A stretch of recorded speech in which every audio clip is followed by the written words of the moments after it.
Hi there. Do you feel internal pressure this holiday season to spend a certain amount on people while you're doing your holiday shopping? Do you worry about how you'll be perceived based on the value of your gift? Will they wonder what you think of them? Will they know how much you care? Do you worry what they'll think of you? Well, I bet you find yourself overspending in the name of love. When did gifts become a measuring stick of love? That shit can leave you pressured all month long and totally financially strapped in January. I know you would love to take the pressure off of holiday buying. And right now is the perfect time to do this because right now you're making lots of trips to the mall, you're doing a whole bunch of online shopping. It is the perfect time to get rid of the pressure so that you can reconnect with the pleasure of giving. I'm Linda Bucher, Master Certified Life Coach, and I am known as the Clarity and Confidence Coach, and I work with smart, spirited, ambitious people who feel stuck in their lives. And I help them get clear on who they are, what they want, and how to get it. And along the way, I help them cultivate the confidence to make positive changes so that they can live the life that they are meant to live.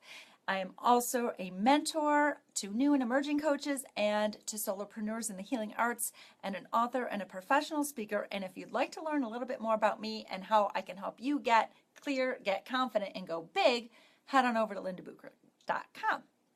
But back to today's pressure of gift giving. So for me, it all started when my parents got divorced. My dad moved out and I was a teenager, and me and my sisters, we all worried that he was like missing out because we were in a house and he was in an apartment. So I know I had that feeling of he's missing out. And then when he started dating my stepmom, she was professional and established, and she could afford to buy really expensive high-ticket gifts, which was really unknown to us because, we were used to getting slippers and pajamas and whatever for Christmas. But she was buying really expensive, extravagant, wonderful gifts for my dad. So my sisters and I followed suit. So we tried to get more expensive things, higher ticket things, even when we couldn't afford it. And eventually we began pooling our money so we could get really expensive things. And anything that you do over and over and over ends up becoming a tradition. So that's what happened. It became a tradition to spend 2 to 3 times more on my dad than we did on other people. And of course, we didn't want my mom to feel left out. So then we started spending 2 to 3 times as much on my mom as well. So I know many years ago, I felt like something was off with this. I didn't know what it was, but I knew there was something not quite right. It didn't sit well with me.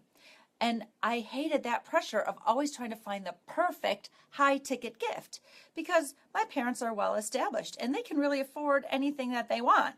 And so trying to find them something they didn't already have and would be, big enough became so much pressure.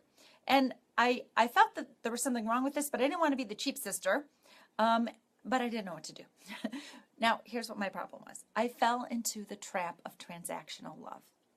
Transactional love happens in many different ways. One is expecting something in return when you give, and I've talked about that on some other videos, but in this one, it's about the compare and despair that's caused when you attempt to prove your love through gifts. Now, the pressure that I felt in doing this came from fear. Like the fear of, do they know holidays is in the giving spirit, right? And there's things that can wonk up that energy.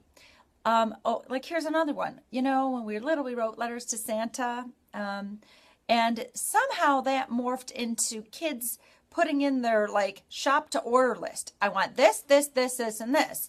And parents following suit, and aunts and uncles, what's on the list? What's on the list? I see this everywhere. I see this in my own family.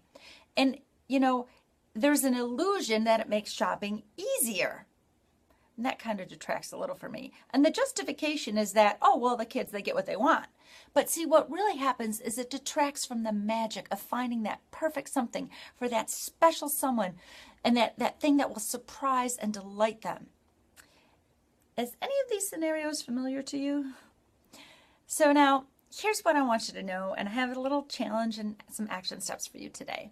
Know that the giving spirit chokes on pressure, but it thrives on surprise. Don't get caught up in that trap of using gifts to prove your love. Love is an action verb. Act on this verb, do this verb all year round. Give from the heart, not from the wallet. and I'm going to give you a really good tip so you can find the perfect gift, okay? The perfect gift says, I know you, I get you, I love you. So when you're stuck, think about the person that you're buying for. What do you know about them? How do you get what they're all about? And then, when you keep that in mind, the gift that you give them will scream, I love you.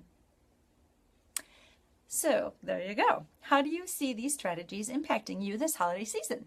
I would love your comments, and don't forget to like this video and like my page. And if you know someone who is feeling the pressure of gift buying, please share this video with them. And if you're ready to make not just your holidays better, but to go from spectator to creator of your life, then head on over to clarityonthehouse.com, where you will find out how to get a free hour on the phone with me. And then tune in next week, because next week's going to be a good one. It's called How to Let Go of Being Every Woman, Get It All Done, and Breathe Through the Holidays. And don't forget to check me out at lindabucher.com, where you'll find more about me and specifically some more tools and resources to help you along on your journey through life.